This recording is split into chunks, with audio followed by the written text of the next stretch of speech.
In fact, the person that I've been asked to induct into the Hall of Fame gave rise to the Wassa Wassa Kid. I'm going to finally admit to all of you, because people have asked me for years, Jack, what in God's name did you mean when you referred to Ron Bouchard as the Wassa Wassa Kid? I ain't got a clue. As a youngster, I was instilled with a passion for a sport that consumed my father. And as a kid that wanted his father's admiration or acceptance, I lapped it up like a dog and just enjoyed every minute of it. Little did I know that my path would cross with the fellow that I am honored to induct or introduce to you into the Near Hall of Fame. It all started back before my father purchased Stafford Motor Speedway. We used to pit on the back pits. There was this fellow with this beautiful, I remember it was like purple or blue, brand new pickup truck. And he had this car, and it was purple.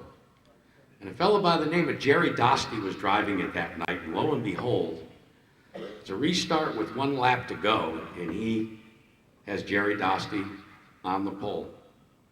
And the fellow that I'm going to introduce to you is rocking back and forth. Dostie gets beat on the restart, finishes second. The hood of that brand new pickup truck never looked the same after that day.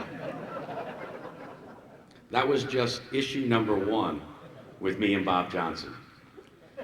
Who would have thunk that at age 19 I would be issued the promoter's credential for the Stafford Motor Speedway? Why? Because my father was still working at Root Brothers, the construction company. So my job, along with Bill Slater, was to try and keep things at bay until Dad showed up on a Saturday night. Well, it went pretty good, except when Dad decided to go quarter midget racing, or Dad decided to go out to dinner with my mom, or Dad decided not to show up. And then it was me and Bob Johnson. I could always count on one thing. Before the night was over, Bob Johnson would question my parental heritage. But I also could count on one other thing, and that was before the night was over, Bob Johnson would be the first one on the phone saying, look, I may have lost my temper, but Jackie, have you thought about this? Have you thought about that?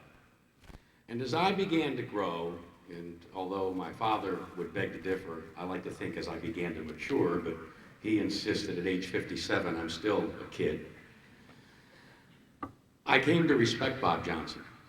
And I came to respect him for something that A.J. Foyt and Junior Johnson explained to me a long time ago.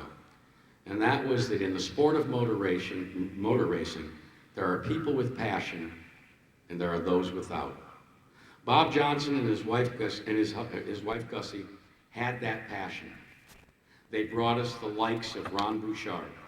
They brought us the likes of so many great drivers like Randy LaJoie. But the moment that I remember, there are two.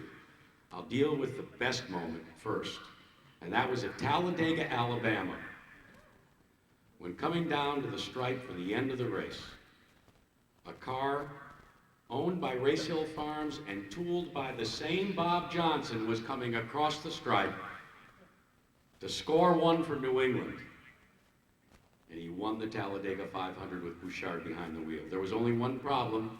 There had been a power failure in Fitchburg, with one lap to go, and thank God Bob was in Talladega, Alabama, because it was Ronnie's dad that took the wrench not to the hood of the pickup truck, but to the TV. Hey, you walk with a man who limps long enough, you begin to limp yourself. I was very fortunate through my career in Nextella Cup, or as we used to call it, Winston Cup, to cross paths with Bob Johnson, and always felt a sense of pride, because I felt that he was one of us. And I also always felt that he looked out for me, and that we shared an uncommon bond that to this day, when I finally saw him again after so many years, I smiled inside and out. But Bob, as I introduce you to this crowd, I want to remind you of a day back, I believe it was 1974, atop the Stafford Speedway Clubhouse when we were handing out trophies. Second place owner is Bob Johnson. Bob comes up, accepts the trophy, walks out here.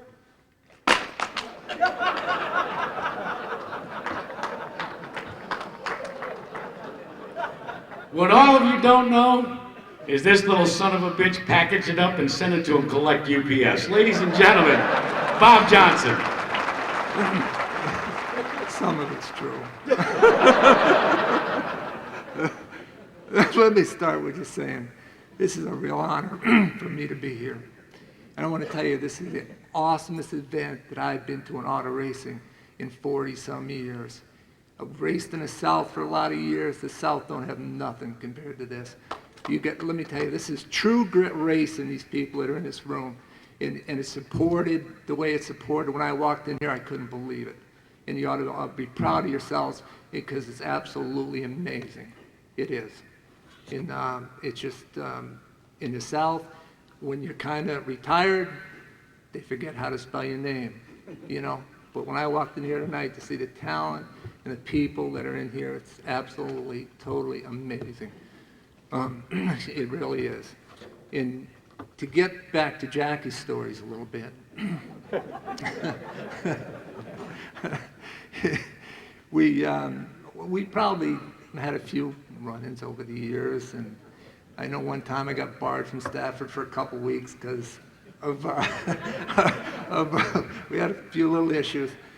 And we won one of the races that first night, I think, and then the second week, somebody got in the fence going down the straightaway, and we happened to be leading the race when it happened, if I remember correctly. And then before that, Bugsy was leading it. So they called the race because they couldn't repair the fence. So I said, man, this ain't right. If we're leading it and they call this thing, it should be ours, right? So they wanted to race the Bugsy. So at this time, of course, I'm not supposed to be in the infield or in the pits or anything because I'm barred for 2 weeks. Well, I happen to be in the pit area. So I go up through the grandstands, and Jackie's up in the announcing tower, and he see me coming. And he went for the door. Well, the minute he grabbed the knob on the inside, I grabbed the knob on the outside. And open come the door, and Jackie come along with it. And we had a few words at that time. That's why this arm is longer than that one. But it's, and his dad and me had a few words over the years. And as time went by, I don't know, about a couple months or so after this all happened, Jack Sr. come up behind the car one night, was at Stafford, and he had his motor scooter. He rode back and forth, and he finally stopped, and I said, oh boy, what does he want now, right? So I walked back there, and Jack Sr. says to me, he says, Bob, he said, do you think you and me can ever be friends again? I said, Jack, I didn't know that we weren't.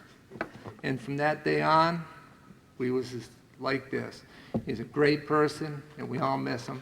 And those days were over after that. We never had any more issues that I remember. We might have, but we won't get into the trophy smashing deal. That was kind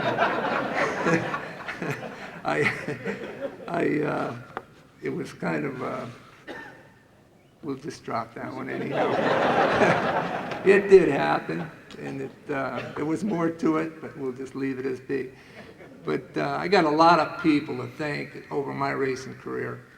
And it would take me till next Tuesday to thank them all, one by one. And I'd like to thank all of them that have been involved over the years, from modified cars, Busch cars, Winston Cup cars. But there's a few that we invited here today. Good friend of mine, sidekick from the time it started, is Art Menzel, sitting right here. And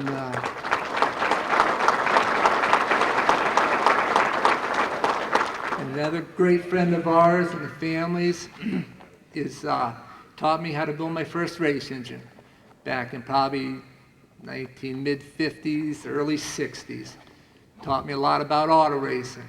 He run the 716 at the London Speed Bowl for probably 45 years, and that's Freddie Beaver right here.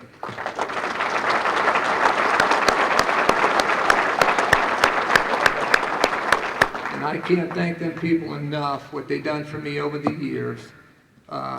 It's just, it's amazing. And like I said, I just I appreciate today more than you can imagine, and I just the support that this thing has. When I drove in here today, I said, these people all can't be coming to this one banquet. And sure enough, they're all here. And I appreciate it. I thank you all again very much.